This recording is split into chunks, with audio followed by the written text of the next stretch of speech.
Comment perdre du ventre et avoir un ventre plat rapidement sans faire trop d'exercice?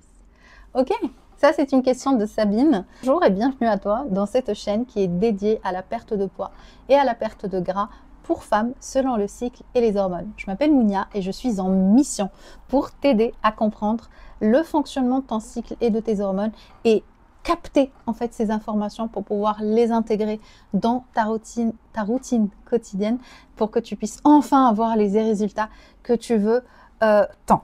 Ok, donc on va commencer par répondre à Sabine qui me demande comment perdre du ventre. Alors la première chose à savoir, c'est qu'on ne peut pas perdre d'un endroit précis. On ne peut pas dire au corps, bah tiens, moi je vais faire ça et puis toi tu vas m'aider à perdre des mollets et des je ne sais pas quoi. Ça marche pas comme ça. On perd d'une façon générale, mais c'est vrai que on commence à perdre d'abord à partir de la ceinture abdominale, quel que soit ton ta shape, quelle que soit ta composition corporelle, tu vas très certainement perdre d'abord à partir de ta ceinture abdominale, à partir de ton ventre. Pourquoi? Parce que dès que tu vas mettre en place des choses, un rééquilibrage alimentaire, que tu vas commencer ce qu'on appelle dans l'académie Fit Mon Cycle, une alimentation hormonale, là tu vas commencer à avoir des résultats puisque tu seras moins gonflé, tu vas mieux digérer et tu vas te sentir plus rassasié, donc moins envie d'aller te jeter sur des choses à grignoter ou quoi. Donc la première chose à savoir pour perdre du ventre, c'est que voilà, on ne peut pas cibler déjà dans un premier temps, mais la deuxième chose à savoir, c'est que oui, on va perdre du ventre dans un premier temps, mais parce que on va bien choisir les aliments. J'en ai parlé dans une vidéo, des aliments que nous aimons et qui nous aiment en retour. Hyper important de comprendre que s'il y a des aliments qui te font mal au ventre, qui ne se digèrent pas bien, qui t'irritent tout simplement, mais que toi tu adores, il va falloir remettre en question cette liste-là. Il va falloir choisir intelligemment tes aliments pour au moins aider ton corps à mieux les digérer. Parce que si à chaque fois que tu te mets à table, tu sors de table avec des grosses aigreurs d'estomac où tu as du mal à digérer, et pourtant c'est des fruits et des légumes que tu as mangés, entre parenthèses, FODMAPs, j'en ai parlé dans une autre vidéo, j'en parlerai encore, mais il faut faire attention à ces dimensions-là parce que le côté FODMAPs, donc comment dirais-je, à quel point tel ou tel aliment va t'irriter et va t'empêcher d'avoir une digestion fluide, plus le fait peut-être de cumuler des catégories d'aliments qui vont vraiment te faire... Tu vas sortir de table, tu vas avoir l'impression d'avoir mangé un agneau entier. Donc il faut vraiment faire attention à ces particularités-là pour déjà dans un premier temps sortir de table avec la sensation de ne pas être gonflé, de ne pas être full, de ne pas être trop pleine, ok? Vaut mieux boire avant ou boire après. Regarde ce qui te va le plus, ce qui te convient le plus. En tout cas, le fait de boire avant, attention, je ne dis pas de boire avant pour remplir ton estomac et pour manger moins. Ça ne marche pas, hein, tu vas avoir très faim après. Boire avant, ça veut dire bien t'hydrater dans la matinée. Puis quand tu passes à table le midi, tu n'as pas forcément soif, tu as faim.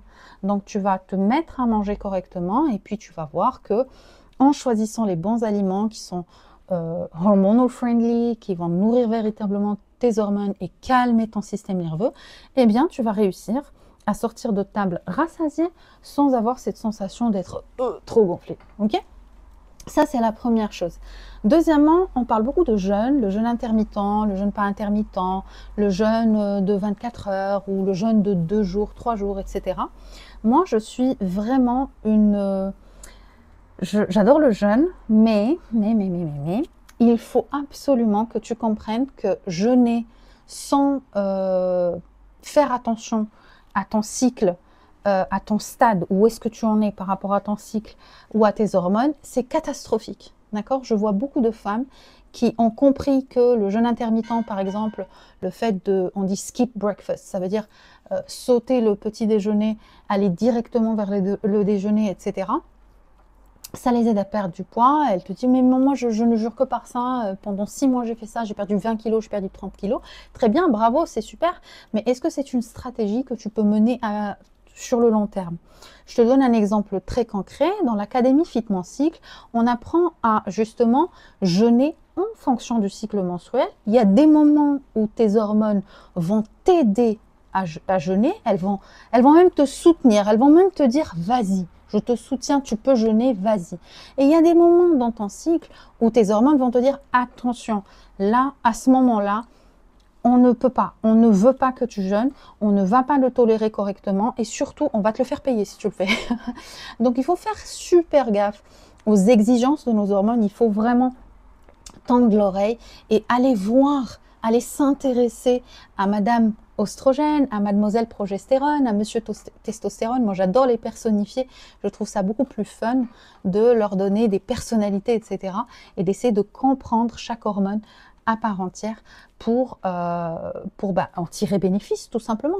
Si ton objectif est effectivement de perdre du poids, tu as tout intérêt en tant que femme à comprendre tes hormones, à comprendre ton cycle pour que tu puisses utiliser cette data et perdre du poids, perdre du gras correctement.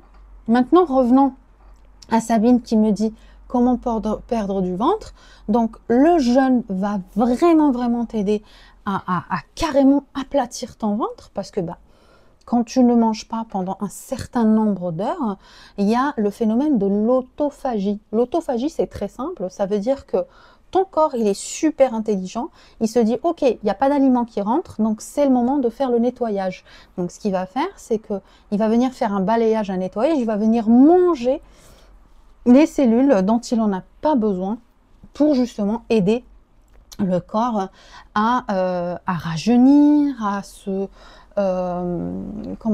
régénérer et à booster cette capacité justement cellulaire à perdre du poids et à perdre du gras parce que quand tu ne manges pas, tu switches, tu passes de ton métabolisme de base qui est basé sur la glucogénèse à un métabolisme ton deuxième métabolisme que tu ne connais pas, que tu utilises rarement, et c'est la cétogénèse. Le premier, on fonctionne sur le sucre, le glucose, et le deuxième, on fonctionne sur du gras. Et c'est exceptionnel parce que j'entends souvent qu'on me dit dans ma communauté, j'ai un métabolisme long, j'ai un métabolisme fracassé, j'ai pas un bon métabolisme. C'est impossible. D'accord? La bonne nouvelle, c'est que c'est impossible que tu aies un métabolisme long parce que tu n'en as pas qu'un. Tu en as deux. Donc, du moment où tu commences à comprendre que tu n'as pas un seul métabolisme, tu en as deux, et à partir de là, tu dois comprendre que ce n'est pas ton métabolisme qui est lent, c'est simplement que tu fonctionnes uniquement sur un seul métabolisme. Il faut que tu apprennes à fonctionner sur le deuxième. Et de cette façon, le fait de switcher d'un métabolisme à un autre, ça va aider ton corps à être plus flexible sur le plan métabolique et du coup, ça va t'aider à mieux synthétiser le gras, à mieux t'en débarrasser tout simplement. Et oui, ça commence au niveau de la ceinture abdominale parce que c'est là où ton foie va stocker le gras. Et quand il stocke beaucoup de gras, tu deviens insulino-résistant. D'ailleurs, mettez-moi dans les commentaires si vous voulez qu'on fasse une vidéo sur ça, je vais certainement le faire. L'insulino-résistance, en 2 mots, c'est tout simplement ton foie qui a énormément stocké et qui du coup il a verrouillé en fait, il a verrouillé toutes les entrées et dorénavant, tu ne peux plus perdre du poids. Tu auras beau aller à la salle, t'entraîner 7 jours sur 7 et manger que des fruits et des légumes, tu ne perdras pas de poids.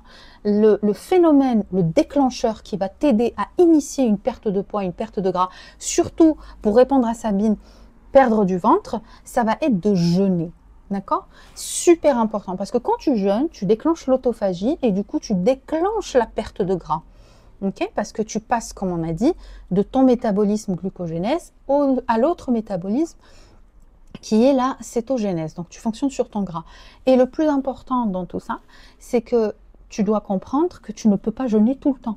Donc, à toutes les femmes qui font du jeûne intermittent ad vita aeternam, selon un rythme, un rituel, parce que je vous comprends les filles, tu as établi une stratégie, ça a fonctionné pour toi pendant 6 mois, 3 mois, 1 an peut-être, mais crois-moi, sur le long terme, tu ne peux pas jeûner de la même façon tous les jours.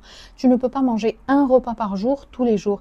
Si c'était aussi simple que ça, tout le monde serait mince et tout le monde serait en bonne santé. Tu es en train de ruiner tes hormones, tu es en train de te battre contre ton corps et à un moment donné, ton corps va lâcher ou tes hormones vont te le faire comprendre et crois-moi, tu vas perdre. Les filles, si vous essayez de vous battre contre vos hormones, vous allez perdre. Je l'ai déjà fait, on ne peut pas gagner. D'accord? Donc, voilà Sabine, si j'espère avoir répondu à ta question.